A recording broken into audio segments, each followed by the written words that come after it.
Hello.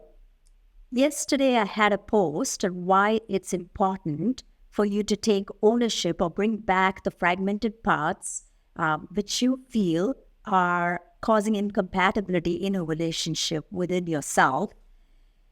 And it stirred up quite a bit of a discussion with my clients as well as in social media. So I'm just going to talk about this for a moment to expand on that concept. I think you will find this useful. Now, what are we really here? Why do we need to even embrace challenge? Okay, because what I mentioned in yesterday's video post was that when we embrace challenge, we're embracing our growth. When we embrace the incompatibility that our partner is revealing to us or showing us, we're embracing our own growth.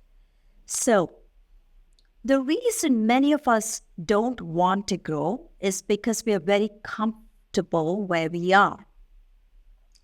Now, if you are going to get very comfortable where you are, you're not going to grow.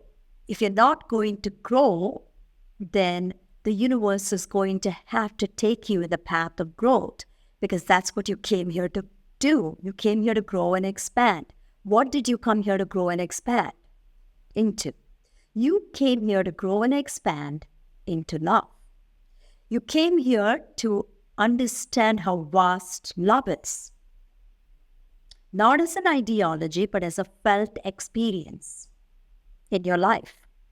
So, when you think about this, anything you resist, which is moving you toward a bigger version of yourself, is stopping your expansion to love.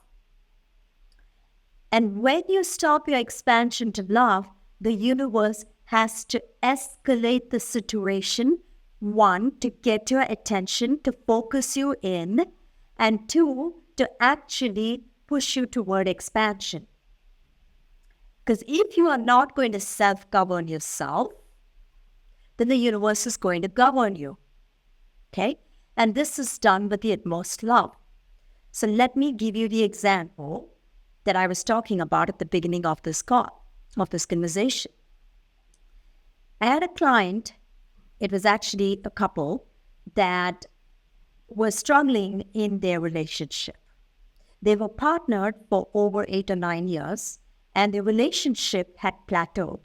In the beginning, there was a lot of attraction, there was a lot of connection, and suddenly, boom, it just went right out of the equation. I don't need to get into the details of that, but just suffice it to know that the attraction was a problem, their sexual compatibility was a problem, they were having problems, name it, in every direction.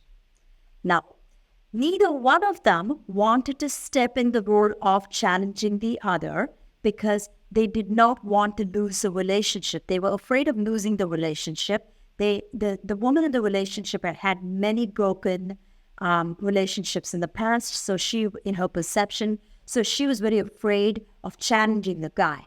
The guy was pretty well-to-do, so he was scared that if he challenged the relationship, the woman will take half his wealth. He had other fears too of not being able to find another person. So combined with this, they both decided that status quo was the best option. They were not going to take the path of expansion in the relationship. So on her side, what started to happen was there were little signals and signposts that started coming in. She first found out that her best friend was going to move out of town. That was the first signpost. Now here was somebody she could talk to and actually process her emotions about her marriage with, and this person was no longer going to be around. She was going to leave, and it was done. Okay? Then the second signpost was with the death of her dog. She adored this animal. In fact, she used this animal as a replacement for connection with her partner. So the animal developed a serious illness suddenly and passed away within a span of 2 to 3 weeks. Then the third thing that happened in her life was her mother also passed away. So these were the signposts. On his side, he was given by his friend the name of a therapist who could help with the marriage or the partner situation, and he opted to not use that help. He opted to not use it. Then secondly, the joint business that they held together, 3 of the business deals that were supposed to come through in a single month did not come through. Second signpost.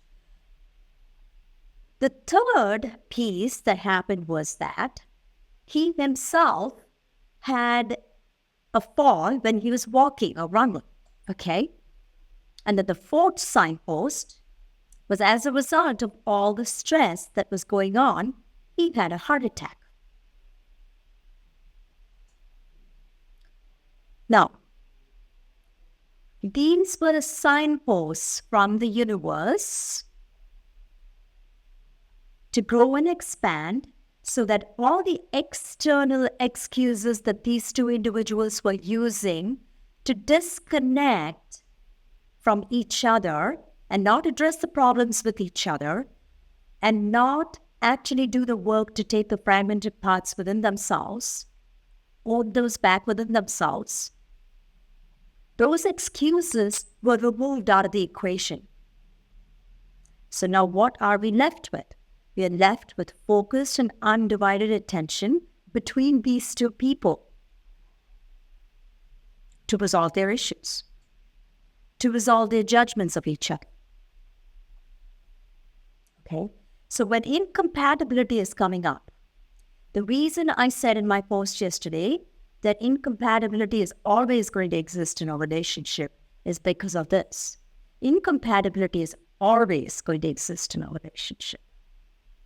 The purpose of the incompatibility is to allow you to step into a new way of loving.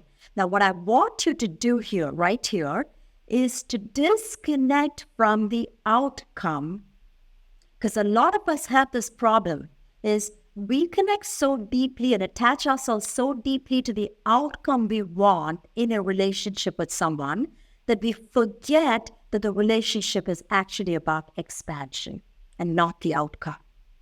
Now, in that process, if you both are committed to each other and it leads to your expansion down the road, you will end up staying together, okay? But if something else is supposed to be in your way of expansion, then that's what's going to come in. But it's your resistance to life itself that will stop you from seeing it. And the resistance occurs because you do not want to take the risk of shaking up your world. You do not want to take the risk of going out of your comfort zone, okay? But nothing great ever got accomplished by you staying in the comfort zone either. Now, this does not mean that you have to go way out of your comfort zone. That's the good news. You don't have to go way out of your comfort zone in order to actually grow. In fact, the universe does not want you to do that. It also does not want you to put yourself so deep into your comfort that you can't get out of that comfort. Think about it this way. If you ate too much every day and you sat in your house all day long without doing any exercise, you're going to gain weight, you're going to become obese, you're going to be unable to get up from your chair, and ultimately you will die. You will atrophy and you will die. Okay? Similarly, if you over-exercise your body and do so much exercise that you're constantly killing all the growth in your body, then you will also die. And so I want to come back to a yoga teaching here, which is really useful. When you look at the practice of yoga, it's really about balancing the opposites. Okay? So support and challenge, when balanced, you get maximum growth. In the yoga world, this translates to you're going to not push directly into the pose. You're going to go on the border of where you are challenged and allow the challenge, resistance to melt so that you can go a little deeper. Now, if you resist the challenge itself, what you're saying is, I want to stay in the comfort zone. And the universe cannot allow you to do that because the design is that you have to grow. You have to expand into love. So, in order to expand into love, you will need to take some risk. And that risk is determined right in the border of support and challenge. It's just like you're wanting to grow your money. If you wanted to grow your money, you can't keep it under your covers, okay? The way you will have to work it is to decide which investment will give you the growth you're looking for, and then find a way to either mitigate your risks, or you're going to find a way to come to a strategy which is not as risky. And that's the only way to grow your money. Similarly, if you want to grow into love and find the love and relationship that you desire, you're going to have to learn to embrace support and challenge, compatibility and incompatibility, in order to grow into it.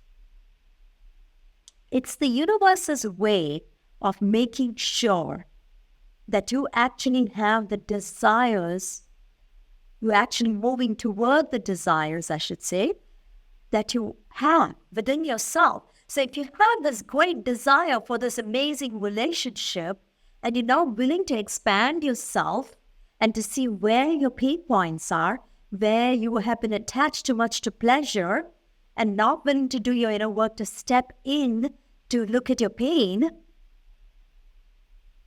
then the universe is going to give you a stepping stone to do that.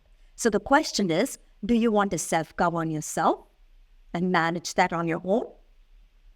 Or do you want the universe to step in and manage it for you? Now, because the universe loves you, it's going to say, if you don't manage it, no problem, I got your back. I'll do it for you. And this is the beauty of the universe. But you're resisting the universe. You think the universe is against you. And that's not what's going on. The universe is not against you. The universe is actually working for you. It's actually trying to show you every step of the way that you are always loved, that you're always heard, you're always seen, you're always held. So the question is, what step do you take from there? How do you move yourself toward that? So you have to have a belief shift. You have to believe that the universe has your back. You've got to start seeing how the universe starts to assist you rather than how it may actually be hurting you. So your perception has to change from one of, I'm actually being impacted by the universe, I'm at the universe's mercy, to, the universe is trying to show me. And when you can take on this attitude, you'll be well on your way to the materialization of your deepest desires. Have a good day.